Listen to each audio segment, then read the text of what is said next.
Hello friends, कैसे हैं आप सभी। मैं शमशेर कौशिक एक बार आपके समक्ष फिर से उपस्थित हूं। चर्चित चेहरे मिले उनसे जो चर्चा में हैं के 17वें एपिसोड में। आज का जो एपिसोड है बहुत ही खास होने वाला है, क्योंकि हमारे पास आज बहुत ही अच्छी जो वक्ता हैं वो हैं यहाँ पर, जो एक महिला हैं और हमारे चर्चित चेहरे के 17वें एपिसोड में प्रथम बार कोई महिला आ रही है। तो ये महिला जो है ये चर्चा में है, और चर्चा में क्यों है, क्योंकि ये पार्षद का चुनाव लड़ने जा रही हैं। और देखिए, इन्होंने बहुत ऐसे पॉइंट्स पर डिस्कशन किया है। जो पंचायतें हुई, जो जिला मुख्यालय के लिए आंदोलन हुआ, वहाँ पर जाकर भी इन्होंने माइक पर जाके बोला है। और वहाँ से और जो यहाँ पर अभी हम जो डिस्कशन करेंगे वो सारे पॉइंट्स हम कवर करते हुए चलेंगे कि ये जो चर्चा में बने हुए हैं तो पार्षद के चुनाव को लेकर बने हुए हैं, और आगे ये क्या इनकी योजनाएं हैं, किस प्रकार से काम कर रहे हैं। चलिए मिलते हैं, एक विशेष मुलाकात करते हैं पारुल राव जी से, जो कोथल कला से हैं, और वो अपना एक पार्षद के चुनाव के अंदर वार्ड नंबर 5 से अपना एक परचम लहराने के लिए तत्पर हैं, तैयार हैं, और जल्द ही ये आपके समक्ष हो सकता है। अगर आपका गांव वार्ड नंबर 5 में आता है तो आपके समक्ष वोट के लिए भी आ सकते हैं। तो अभी तो आपको मुलाकात करने का मौका हमारे इंटरव्यू के माध्यम से मिलेगा। चलिए करते हैं एक मुलाकात।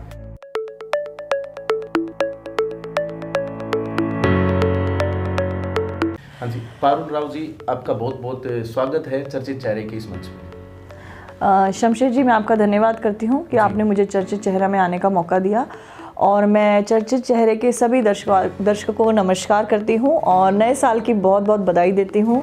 और मैं चाहती हूँ आप सबका नया साल बहुत अच्छा आए, सभी अपना ये बीमारी से बचे रहें और सुख शांति आपके पास हुए और आप सब प्रोग्रेस करें। आप किस कार्य क्षेत्र में पहले, जैसे अभी तो इलेक्शन में हैं आप उम्मीदवार के तौर पर, वार्ड नंबर 5 से आप पार्षद के तौर पर उम्मीदवार हैं, अच्छी बात है, लेकिन इससे पहले आपने किस कार्य क्षेत्र में काम किया है?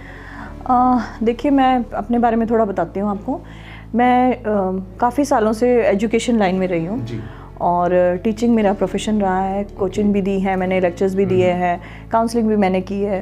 तो मेरी जो एजुकेशन है वो मैंने अपना टीचिंग का जो मॉन्टेसरी डिप्लोमा किया हुआ है जो लंदन से है, और इसके अलावा मैंने अपना बीएड भी किया हुआ है, और मैं एमबीए भी मैंने किया है एचआर से, ह्यूमन रिसोर्स से, जहाँ मैंने पब्लिक डीलिंग कर रखी है। और 24-25 साल से मैं टीचिंग लाइन में रही हूँ, एजुकेशन में रही हूँ। तो मेजर मेरा फोकस टीचिंग लाइन, अगर एजुकेशन लाइन की बात करें तो शुरुआती अगर 5 साल निकाल दें तो पहले लर्निंग करते थे, पहले पढ़ते थे और फिर पढ़ाने लगे। जी, पहले लर्निंग थी, फिर पढ़ाया, क्योंकि मुझे बहुत शौक था इस चीज़ में आने का शुरू से। और तो मुझे लगा कि आपका फोकस अगर टीचिंग में है तो आप काफ़ी दिशाओं में चारों तरफ जा सकते हो, क्योंकि ये एक ऐसा स्तर है जहाँ से आप सीख ही सकते हैं, नया आपको सीखने को मिलता है और आपका एक्सपीरियंस बढ़ता है। बहुत अच्छी बात जी। तो फिर जो शिक्षा के क्षेत्र में काम कर रहे थे आप, फिर उससे राजनीति क्षेत्र में यहाँ आने की प्रेरणा कैसे मिली आपको? जी देखिए, मैं ना सोशल वर्क मैंने पहले भी जैसे बताया हुआ है, काफ़ी लोग मुझसे पूछते हैं, तो मैं एक सोशल वर्कर रही हूँ। समाज सेवा का जो ये आप इसको हॉबी कह लीजिए, मेरे को बहुत शौक़ रहा है और हमेशा से ही, मतलब मैंने घर में भी अपने देखा हुआ है, दोनों मायके में भी और ससुराल वालों में भी, साइड में मैंने दोनों देखा है कि ये बहुत कल्चर है हमारी साइड। और कुछ मेरा काफ़ी बचपन से ही, क्या आप लगा लीजिए कॉलेज टाइम से ही अच्छे से रहा है ये। तो मुझे लगा कि सोशल वर्क अगर करना है तो ये भी राजनीति में आके क्यों ना करा जाए, क्योंकि ये भी एक तरह से समाज सेवा ही है, और आपको एक अच्छा पोर्टल मिल जाता है कि आप इजीली आप किसी का काम करवा सकते हैं या कर सकते हैं। क्योंकि सोशल वर्क आम इंसान का करना और एक अच्छी पोस्ट पर आके करने से बहुत फ़र्क पड़ जाता है, आपको ईजी हो जाता है वर्क थोड़ा। तो मुझे लगा कि इसमें एक बार कोशिश करी जाए आके। अच्छा, तो फिर अभी राजनीति में आ ही चुके हैं, तो अब किस प्रकार की कोशिशें आपकी जारी हैं क्षेत्र में? देखिए, राजनीति में जैसे मैं आ गई हूँ, और अभी जो मेरा ये कैंपेनिंग और प्रमोशन चल रहा है, जैसे आपको पता ही है, मैं जिला परिषद के लिए फ़ाइट कर रही हूँ, कैंडिडेट हूँ इसकी। तो इसमें क्या, मतलब मेरा जो प्रयास है वो यही है कि मैं लोगों से बहुत मिल रही हूँ जी। लोगों से मिलने से मेरा एक्सपीरियंस बहुत बढ़ रहा है, मुझे उनकी चीज़ें पता चल रही हैं, कहाँ क्या इश्यूज़ आते हैं, क्या प्रॉब्लम्स हो रही है। तो यही मतलब मेरा प्रयास है कि मैं इसी तरह से आगे बढ़ती जा रही हूँ, क्योंकि मिलने से ही आपको चीज़ें पता चलती हैं। आप घर बैठ के या लोगों के सुनने से नहीं आपको समझ आती है। तो यही प्रयास है कि मैं मिल रही हूँ, उनसे मुझे अच्छा रिस्पांस भी मिल रहा है, मैं अपने विचार रख रही हूँ, वो अपने बता रहे हैं, और इससे मुझे अच्छा लोगों का सपोर्ट भी बहुत अच्छा मिल रहा है। जी, मतलब आपका जनसंपर्क अभियान जो है वो जारी है। बिल्कुल जी। तो कौन कौन से गांव आते हैं वार्ड नंबर 5 में, आप कुछ? जी सारे मेरी 24 गांव आते हैं इसमें। आप जासास हो गया, खातीवास हो गया, कोथल खुर्द, कोथल कला, नानिकवास, और आपका बीट जाटवास, जूनावास, झांझड़ियास, इस तरह से 24 हमारे गांव हैं। हाँ जी, पूरे 24 गांव हैं आते हैं इसमें। उन सभी में आपने जनसंपर्क अभियान अभी छेड़ा हुआ है? ऑलमोस्ट सभी में ही मैंने जाना शुरू कर दिया है अभी, और काफ़ी मतलब मैं काफ़ी टाइम से स्टार्ट कर दिया था, अब थोड़ा मैंने उसको ज़्यादा बढ़ा दिया है, क्योंकि जितना ज़्यादा मैं लोगों से मिल पाऊँगी उतनी ज़्यादा मुझे राजनीति में जैसे हम आ ही रहे हैं तो मुझे और ज़्यादा भी प्रेरणा मिल रही है, क्योंकि लोगों की प्रॉब्लम्स हमें पता चल रही हैं, और यही मेरा फोकस है कि उनको किस तरह से ठीक करा जाए।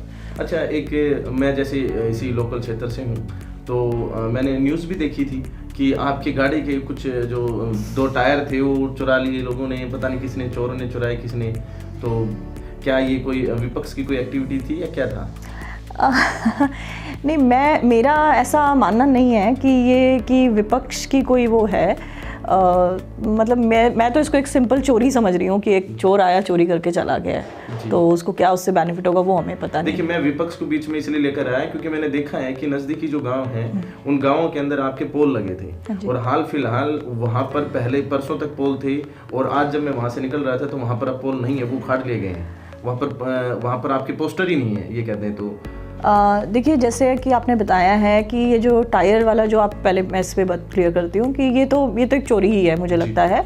और जैसे पोस्टर वगैरह का आप कह रहे हैं कि मतलब मैं तो ऐसा कुछ मानना है नहीं, फिर भी अगर आपको मतलब ऐसे सोचा जाए, देखा जाए तो अगर वो ये कर भी रहे हैं तो मेरे को लगता है कि ये देखिए वो अपनी ही छोटी मानसिकता बता रहे हैं, और इन चीज़ों से मुझे नहीं लगता कि आप किसी को नुकसान पहुंचा सकते हैं या कुछ है। जैसे हम एक कैंडिडेट है पॉलिटिकल, तो मुझे नहीं लगता कि कोई मुझे इन चीज़ों से मतलब मेरे को कोई नुकसान होगा। इनफैक्ट मुझे लगता है कि शायद मैं और स्ट्रांग बन रही हूँ इन चीज़ों से, और मतलब मुझे तो हंसी आती है कई बार कि मुझे लगता है कि शायद उन्होंने ना अपनी ही हार एक तरह से मान ली, और मतलब क्योंकि आप देखिए मेरे को अगर किसी चीज़ से रोक रहे हैं तो मैं तो खैर पारुल राव तो रुकने वाली है नहीं, तो मैं तो बस अपना आगे बढ़ती रहूँगी, अपनी मेहनत करती रहूँगी, इन चीज़ों से मुझे कोई इतना फ़र्क पड़ता नहीं है मुझे। अच्छा, इतनी मैच्योरिटी या फिर इस तरह के जो अपने बातों को, विचारों को प्रेजेंट करने का तरीका, इतने अच्छे पर वक्ता कैसे बने आप? देखिए, ये वक्ता जो आप स्पीकर जिसे कहते हैं, हाँ, तो ये मुझे लगता है ये तो कुछ थोड़ा मैंने बताया, जैसे इंट्रो मैंने बताया कि आपने नागेश्वरी की पंचायत में भी वीडियो क्लिप में आपने बोला था, उसके बाद आपने जो जिला मुख्यालय की मांग को लेकर जो आंदोलन हुआ वकीलों के माध्यम से, तो राव तुलाराम चौक पर भी आपने माइक पर जाकर बोला, तो एक अच्छे वक्ता के गुण दिखाई पड़ते हैं, ये कैसे? देखिए, कुछ तो ये बाय बर्थ है, और एक अगर जैसे मैं आपको बता रही हूँ, मैं सोशल वर्कर हूँ, कुछ टीचिंग में रहे हैं, एजुकेशन से तो बहुत फ़र्क पड़ता है। आप लेक्चर्स देते हो, आप लोगों की काउंसलिंग करते हो, आप इतने पेरेंट, मतलब मैं इतने 24 साल में इतने पेरेंट्स से मिलना, बच्चों से मिलना, उनकी काउंसलिंग करना, तो वो एक ऑटोमेटिकली आपका एक्सपीरियंस उससे बढ़ जाता है। स्कूल्स में आपके डिबेट्स होते हैं, आपकी प्रिंसिपल्स होती हैं, उनके साथ आपके डिस्कशंस होते हैं, तो ये ऑटोमेटिकली मुझे आ गया था। कुछ बाय बर्थ भी है, मतलब फैमिली में है, सबको आता है बोलना अच्छे से। दूसरा मुझे लगता है कि जैसे मैं एक सोशल वर्कर हूँ, तो एक लीडर को अच्छा वक्ता होना बहुत ज़रूरी भी है, उसकी रिक्वायरमेंट है, क्योंकि आपके बोलने से ही सब कुछ डिपेंड होता है। आप अपने विचार अपने बोलने से ही रख सकते हैं, तो मुझे लगता है कि ये बहुत ज़रूरी है। एक अच्छा वक्ता, एक अच्छा लीडर साबित हो सकता है। बिल्कुल बिल्कुल, अच्छा, राइट। ये सभी क्वालिटीज़ हैं, आप एजुकेटेड भी हैं, आप एक अच्छे वक्ता भी हैं, तो सिर्फ पार्षदी का ही चुनाव लड़ रहे हैं आपकी बार, या जिला प्रमुख तक की तैयारी है आपकी? देखिए, अभी जो मेरा फोकस है वो तो जिला पार्षद के लिए, मैं आई हूँ समाज की सेवा करने के लिए, उतर रही हूँ इस मैदान में। तो अगर इसके अलावा मुझे आगे और भी जिम्मेदारियाँ मिलेंगी तो ज़रूर मैं इसको निभाना चाहूँगी, और मुझे लगता है मैं सक्षम भी हूँ इस चीज़ में। तो अभी फोकस मेन जो है वो जिला पार्षद का ही है। वार्ड नंबर 5 से जो पार्षद रही पहले भी, वो पार्षद महिला ही थी, राजेश देवी जी, और उन्होंने फिर आगे जिला प्रमुख तक अपनी पहुंच बनाई। वो वर्तमान में जिला प्रमुख भी हैं। तो ये एक बहुत ही अच्छा पॉइंट लगा कि महिला राजनीति में आए, और विशेष तौर पर अब आप भी वापस जैसे 5 नंबर से महिला पद के लिए उम्मीदवार हैं पार्षद में, तो महिला सशक्तिकरण, वुमेन एम्पावरमेंट के बारे में आपके कुछ विचार? देखिए, मैं जैसे विमेन एम्पावरमेंट की हम बात करते हैं, तो उसमें मुझे लगता है कि महिलाएं जो हैं आजकल महेंद्रगढ़ में ही देखा जाए, अगर हम, वैसे तो ऑल ओवर की बात है, पर अगर हम महेंद्रगढ़ को कंसिडर करके देखा जाए तो इसमें मैंने देखा है कि विमेन जो है वो बहुत औरतें जो काफ़ी अच्छी पढ़ी लिखी हैं अब तो, और इस स्टेट में बढ़ भी रही हैं, और उनको बस ये है कि पढ़ाई जो वो कर रही हैं उसका एक्विजिशन जो है, उसका इम्प्लीमेंटेशन जो है वो मैं कहती हूँ पूरा करना चाहिए, यूज़ करना चाहिए उसका। कुछ देखा जाए, अगर हम रेशियो देखा जाए तो कुछ 1% लेडीज़ हैं जो काम कर रही हैं, नौकरी भी कर रही हैं, घर भी संभाल रही हैं, अच्छी हर एक लाइन में निकली हुई हैं आगे। आप चाहे वायु में देख लीजिए, पानी में देख लीजिए, जल स्थल सब जो कहते हैं ना, उसमें सब में देख लीजिए, टीचिंग में है, सब में, हाँ सब में, डॉक्टरी, इंजीनियरिंग सब कुछ कर रही है। तो पर कुछ 1% है। मेजर जो रेशियो है, जो पढ़ा लिखा भी है, जैसे लेडीज़ कोई पढ़ के आ गई हैं, आपके घर में शादी करके आ गई हैं, इंजीनियर हैं या टीचिंग लाइन में है या कुछ भी है, MSc BEd वगैरह जो भी करके आई हैं, ये क्या है, घर आके फिर खाली चूल्हा चौका में लग गई हैं। तो मुझे लगता है कि इन लेडीज़ को जो ये ज़्यादा वाला रेशियो है, इनको और निकलना चाहिए और उभर के बाहर आना चाहिए, इनको मौका देना चाहिए। तो खाली इसमें क्यों, हर चीज़ में देना चाहिए, राजनीति में तो इनको ज़रूर करना चाहिए, क्योंकि एक तो कहते हैं ना विमेन का पेशेंट लेवल थोड़ा हाई होता है। तो मुझे लगता है इनको ज़रूर आगे आना चाहिए बढ़ चढ़ के, और मेरी कोशिश भी यही रहेगी कि मैं इनको और जागरूक करूं कि भाई अगर मैं आ सकती हूँ तो आप लोग भी आ सकते हो। तो अच्छा, हमें नॉर्मली देखने को मिलता है कि किसी भी ग्राम पंचायत में चुनाव हुए, वहाँ पर महिला सीट आ गई तो महिला ने चुनाव लड़ लिए, तो उसके बाद वो कहीं ना कहीं वो डमी कैंडिडेट के रूप में रह जाती हैं, और उनके जो सरपंच पति जो होते हैं वो ही सरपंची करते हैं, या कह लीजिए कि पार्षदी करते हैं, या कोई दूसरा अन्य जो भी पद मिलता है वो सब करते हैं। तो आप वाले केस में कैसा रहेगा? इसमें जिस तरह से आप बता रहे हैं डमी कैंडिडेट वाला, इसमें मैं थोड़ा सा आपको करेक्ट करना चाहूँगी कि आप जैसे देख ही रहे हैं कि मैं इस क्षेत्र में आई हूँ, राजनीति में उतरी हूँ। आप देख रहे हैं मेरे हस्बैंड यशवंत जी का, उन्होंने मुझे पूरा सपोर्ट किया हुआ है। इनफैक्ट यशवंत जी क्यों, मेरा पूरा फैमिली जो है, अगर हम मेल फीमेल दोनों की तरफ से देखा जाए तो उन्होंने पूरा मेरे को आगे आने का मौका दिया है। तो मैं यही कहना चाहूँगी सबको ही कि भाई लेडीज़ को जो है हम डमी कैंडिडेट ना समझें, उनको मौका दें, क्योंकि उनमें इतनी पावर है, कैपेबिलिटी है, उनके स्किल्स बहुत अच्छे हैं, तो वो अपनी उनके अंदर डिटर्मिनेशन बहुत अच्छा है, और जैसे मैंने बोला ही है पेशेंट लेवल थोड़ा हाई होता है, तो इसलिए मुझे लगता है कि उनको भी ये मौका देना चाहिए और उनको उतरने देना चाहिए, क्योंकि मिलजुल के अगर दोनों पार्ट मेल फीमेल अगर दोनों मिल के करेंगे ना इस चीज़ को, तो मुझे लगता है कि हमारा देश बहुत आगे जाएगा। अगर मान लीजिए, हम तो यही आशा करते हैं कि आप जल्द ही जैसे इलेक्शन होंगे तो उसके बाद आप पार्षद बनेंगे, तो पार्षद अगर आप बन जाते हैं तो फिर आप किस तरह की कार्य योजनाओं को आगे लेकर चलेंगे? पहले तो थैंक यू, अगर आप इतना पॉजिटिव हमारे लिए सोच रहे हैं, तो और मैं चाहती हूँ ये पॉजिटिविटी ही रहे सब लोगों के बीच में। अगर मैं जीतती हूँ आगे तो मेरा फोकस क्या होगा, देखिए, क्योंकि हम जैसे मैंने आपको बताया डोर टू डोर आप जब मिलते हो लोगों से, आप गांव टू गांव जा रहे हो, 24 गांव कम नहीं होते हैं, आपको इसमें लोगों की प्रॉब्लम्स पता चल रही हैं। तो मैंने ये सोचा हुआ है कि अगर मैं जीतूंगी ना, तो पहले जो लोगों की प्राथमिकता किस चीज़ में है, क्या रिक्वायरमेंट उनकी ज़्यादा है, उन चीज़ों पे वर्क करना चाहूँगी। और कैसे करना चाहूँगी कि देखिए, हमारे पास जो पावर होगी वो तो है ही है, उसके अलावा जो गवर्नमेंट स्कीम्स हैं हमारी, उनको कैसे उनके साथ मिल के इम्प्लीमेंट करके लोगों को उससे जागरूक करके और उनसे हम क्या क्या फ़ायदे लेके उनके काम करा सकेंगे, तो वो मेरा फोकस रहेगा। अच्छा, इसमें बहुत अच्छी बात है कि आप इस तरह की कार्य योजनाओं को आगे इम्प्लीमेंट करेंगे। एक विशेष बात यहाँ पर ये भी है कि अभी तक कोई नोटिफिकेशन नहीं आया है गवर्नमेंट की तरफ से कि जो अपना जो वार्ड है, इस वार्ड के अंदर महिला सीट रहेगी या फिर जेंट्स में रहेगा।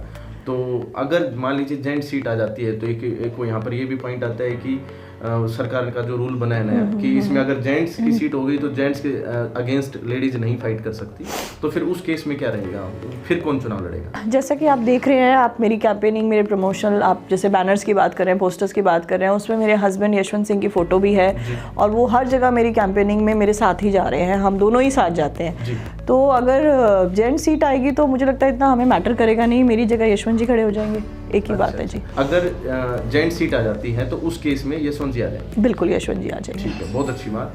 तो अभी वैसे तो हमने सारे पॉइंट्स कवर करे हैं पारुल राव जी के साथ बैठ के। अब मैं पारुल राव जी अंतिम में ये चाहता हूँ कि आप हमारे जो भी व्यूवर्स हैं, जो विशेष तौर पे युवा साथी हैं और सभी जो व्यूवर्स हैं, उन सभी के लिए आपकी तरफ से जो भी संदेश है वो आप हमारे दर्शकों को दीजिए। हाँ, मैं जितने भी मेरे को ये देख रहे हैं, दर्शक हैं, व्यूअर्स हैं, और इनको मैं पहले तो धन्यवाद करती हूँ कि आप लोगों ने मुझे देखा है, इतने गौर से आप लोग मुझे सुन रहे हैं या जो भी है। और मैं चाहती हूँ कि मेरा जिस तरह से मैं विज़िट कर रही हूँ, लोगों को मिल रही हूँ, लोग मेरा साथ दे रहे हैं, तो मैं चाहूँगी कि आगे भी आप लोग मेरा इसी तरह से साथ देते रहें, मेरा मनोबल बढ़ाते रहें। और मेरी तो एक ही थिंकिंग है, बी पॉजिटिव, वर्क हार्ड और हैव फन, और आगे बढ़ते रहो। यही पॉलिसी को मुझे लेके जाना है आगे, और तभी मुझे लगता है कि आपकी खुद की हिस्ट्री भी बनती है। तो यही मेरा फोकस है। मैं सब दर्शकों से बस यही विनती करती हूँ कि प्लीज़ आप मुझे आगे भी इसी तरह से सपोर्ट करते जाइए, जिससे मैं और आगे निकलूँ। तो पारुल राव जी, आप हमारे शो पर आए, चर्चित चेहरे शो पर आए, आपका बहुत बहुत धन्यवाद। मैं भी आपका बहुत धन्यवाद करती हूँ, क्योंकि मुझे लगता है कि आपका जो ये पोर्टल है चर्चित चेहरा, इसके माध्यम से ये बहुत अच्छा पोर्टल है। बहुत ही इसके माध्यम से हम अपने विचार लोगों तक पहुँचा सकते हैं, और दर्शक भी हमें अच्छे से देख सकते हैं, हमारे व्यूज़ जान सकते हैं। तो मुझे लगता है ये जो आप चला रहे हैं ये बहुत ही अच्छा है, और मैं आपको अच्छे गुड विशेस देती हूँ कि ये आपका इस तरह से और चैनल चलता रहे, बढ़ता रहे, और इसी तरह से आप और चर्चित चेहरे आगे लाते रहें। बहुत अच्छी बात जी, बहुत बहुत धन्यवाद। साथियों, आज हम पारुल राव जी जो वार्ड नंबर 5 से उम्मीदवार हैं उनके साथ थे, उनसे सवाल जवाब किए। उन्होंने भी सभी सवालों के जवाब बहुत ही अच्छी लैंग्वेज में, बहुत ही सटीक लैंग्वेज में, सीधी लैंग्वेज में सटीक आंसर्स दिए, बहुत ही सीधे आंसर्स दिए। और उन्होंने अच्छे तरीके से हमारे जो सवाल जो भी हमने किए उन सभी के जवाब में एक्सप्लेनेशन के साथ वो क्या कर रहे हैं, किस प्रकार की आगे उनकी योजनाएं रहेंगी, वो सब उन्होंने बताया। आप पूरी वीडियो को दोबारा से भी देख सकते हैं। आपका अगर कोई सवाल छूट जाता है तो आप हमें कमेंट करके वो सवाल पूछ सकते हैं। अगले किसी इंटरव्यू में हम फिर किसी मुलाकात में इनसे वो सवाल कर लेंगे। और अगर आपको हमारा ये जो इंटरव्यू वीडियो है अगर आपको अच्छा लगता है, अगर ये एपिसोड आपको अच्छा लगता है तो आप लाइक भी कर सकते हैं। कमेंट में आपके कोई भी सवाल या कोई भी विचार हो वो आप हमें बता सकते हैं।